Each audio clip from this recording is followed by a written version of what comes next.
का कोई practice session नहीं है टीम पाकिस्तान का, एंड सिर्फ प्रेस कॉन्फ्रेंस है जो कि हारिस रऊफ करेंगे। इंडिया ऑप्शनल टीम प्रैक्टिस करेगी और उनकी भी प्रेस कॉन्फ्रेंस हो। तो यानी पाकिस्तान ने डिसाइड किया है कि कल की इंतहाई सेटिस्फैक्टरी फतह के बाद अब हमें प्रैक्टिस की जरूरत नहीं है, we will go straight into the game, right? बिल्कुल बिल्कुल इसी तरह किया है। और आज जो है सारे वो जो हमारे दोस्त जो कि भारत से आए हुए हैं जर्नलिस्ट, जो कि परसों तक ये डाउट दिखा रहे थे कि क्या हांगकांग पाकिस्तान को हरा सकता है, आज हम उनसे बड़ा मजे का बैंटर कर रहे थे और बहुत मजे की हमारी अभी इस वक्त गुफ्तगू चल रही थी अंदर वहाँ कि कौन कह रहा था यहाँ पे कि पाकिस्तान को हांगकांग हरा सकता है। जो एसोसिएट टीम्स होती हैं उसमें ये डोमिनेंस दिखानी होती है, सिर्फ 40-40 रन से नहीं जीतना होता है। बिल्कुल ऐसे ही है सवेरा। अच्छा वैसे let's not just blame the Indian journalist about this. हमारे यहाँ भी बहुत सारे पाकिस्तानी बड़े स्केप्टिकल थे इस चीज़ के हवाले से कि पता नहीं पाकिस्तान का इस मैच में क्या होगा, इवन दो हम सबको ये उम्मीद दिला रहे थे कि नहीं एसोसिएट्स के खिलाफ actually Pakistan has got an extraordinary record. Pakistan का बहुत अच्छा रिकॉर्ड है वो। यस 2007 की वो शिकस्त अगेंस्ट आयरलैंड शायद हमारे हवास पे, जैसे हम कल भी बात कर रहे थे, हमारे हवास पे इतनी आज तक सवार है कि हम उससे शायद बाहर निकल नहीं पा रहे। बट वाकई I think Savera yesterday it was exceptional. I mean इतना बड़ा मिसमैच और किसी भी टेस्ट प्लेइंग नेशन का जब भी वो एक्शन में हो इतनी बड़ी फतह जो है वो T20 में हासिल नहीं की थी। Of course we talking about Pakistan playing on associate nation there.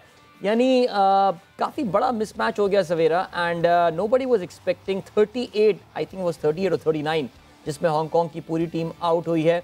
Ruthless performance by Pakistan, definitely ruthless performance. मैं अदील आप कह रहे हैं इन जर्नलिस्ट को या हमें ब्लेम ना करें, I believe team Pakistan even did not know what they will do because we played with our winning combination. हमने कोई चीज अटेम्प्ट नहीं की, कुछ ट्राई नहीं किया बिकॉज वही है ना वो अनप्रिडिक्टेबिलिटी का फैक्टर जो है, you never know which Pakistan team would be coming out from the dugout. और जिस तरह मतलब आप ये सोचे वहाँ ये माहौल था कि इनिंग ब्रेक में हम सब उठे कि हम कुछ खा लें और मतलब हम एटलीस्ट कुछ खा पी लें और फिर वापस आके बैठे, मगर अभी खाना शुरू ही हुआ था तो थोड़ी देर बाद मैच शुरू हो गया और थोड़ी देर बाद ही मैच खत्म होने पे आ गया। तो भागे सब अपनी आधी प्लेटें छोड़ के, जिन्होंने स्टोरीज फाइल करनी थी, जिन्होंने अपने चैनल्स पे जाना था, वो सब वापस भागे कि ये तो अभी शुरू हुआ मुकाबला और अभी खत्म हुआ। हाँ बिल्कुल जी। और कल तो पाकिस्तान ने अपनी बॉलिंग का जहाँ तक ताल्लुक है, ज़ाहिर है एक तो मैदान शारजा का और ज़ाहिर है उसमें हमें वैसे ही पता है कि दुबई के मुकाबले में विकेट थोड़ी सी मुख्तलिफ होती है। आई मीन मैच से पहले मैं देख रहा था कि कादर ने ट्वीट की थी तस्वीरें और वाकई वो एक डिस्टेंस से तस्वीर ली गई थी और चमक रही थी शारजा की, typical. I mean we recall, हम जो अपने बचपन से जो है वो शारजा की विकेट देखते आ रहे हैं कि हमें बल्लेबाजों का, बैटर्स का रिफ्लेक्शन उसमें नज़र आ रहा होता था।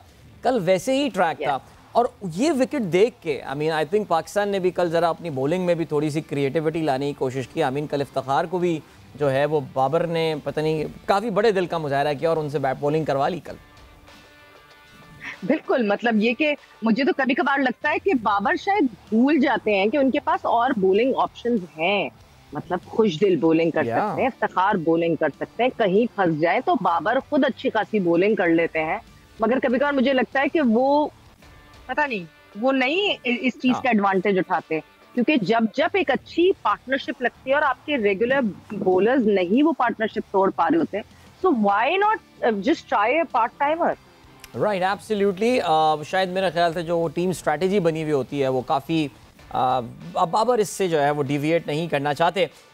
लेकिन पाकिस्तान ने ऑफ कोर्स पहले बैटिंग की और कल पाकिस्तान की बैटिंग की जो अच्छी बात थी वो ये थी कि एक तो नहीं अच्छी बात, जो बुरी बात थी वो तो ये थी कि बाबर कल अगेंस्ट, अच्छी बात उससे एक पॉजिटिव चीज़ भी निकल कर आई ना। वो कहते हैं ना every cloud has a silver lining वाली बात है। बाबर एक बार फिर से लगातार दूसरी बार T20 इनिंग में बाबर फेल हो रहे हैं। बहुत rare failure, a series of failure. I mean 2 innings में फेल होना, इसको सीरीज तो नहीं कहना चाहिए लेकिन फिर भी बहरहाल, लेकिन फिर जिस तरह कल रन स्कोर किए बिलाखिर, I mean of course one we agree it was a slow track, ball बहुत रुक कर आ रहा था, लेकिन फ़खर ने कल जो है वो फाइनली 50 स्कोर किए। जो उनके फेवरेट्स, उनके पेट शॉट्स थे कल, वो बिलाखिर by the end of the game लगने शुरू हो गए। और इंडिया फ़खर का एक बड़ा यादगार कॉम्बिनेशन है और बिल्कुल he is coming in form at the very right time Savera. Definitely. और मतलब ये देखिए, ये एडवांटेज हांगकांग के खिलाफ खेलते हुए उठाना था। मतलब Right. अगर मैं टीम इंडिया की बात करूं तो Surya Kumar Yadav took that advantage, Hong Kong के खिलाफ खेलते हुए उन्होंने अपना हाथ खोला, एंड अब वो हमें स्ट्रॉन्गर दिखेंगे पाकिस्तान के खिलाफ। आई होप ना दिखें स्ट्रॉन्गर, और पाकिस्तान के बॉलर्स जो हैं वो पहले ही उनको रोक लें, मगर एक उनको एक कॉन्फिडेंस मिल गया, वही कॉन्फिडेंस फखर लेकर जाएंगे, वही कॉन्फिडेंस खुशदिल लेकर जाएंगे।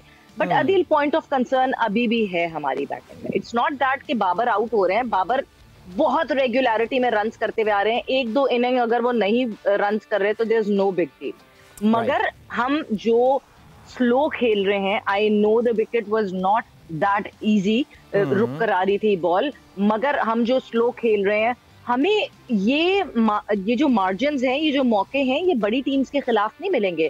बड़ी टीम्स जो हैं वो हमें 10-10 बॉलों का ओवर नहीं करने देंगी। आयुष शुक्ला का 10 ओवर का जो 10 बॉलों का जो ओवर था, उसने बिल्कुल एक रंग बदल दिया, और हमारे टारगेट को, चाहे वो इतना बड़ा टारगेट ना भी होता, ऑब्वियसली हमें नहीं पता था कि आगे क्या करने वाली है हांगकांग, किस तरह की बैटिंग करेगी, but we will not get a chance to score 29 runs in the last over, almost 18 runs in the third last over. तो ये बड़ी टीम्स हमें नहीं करने देंगी। We need to, पता नहीं, हम अभी recent times में जब से ये टीम पूरी जेल इन हुई है, हम बहुत स्लो स्टार्ट करते हैं और डीप में जाके फिर हम रन्स बनाते हैं।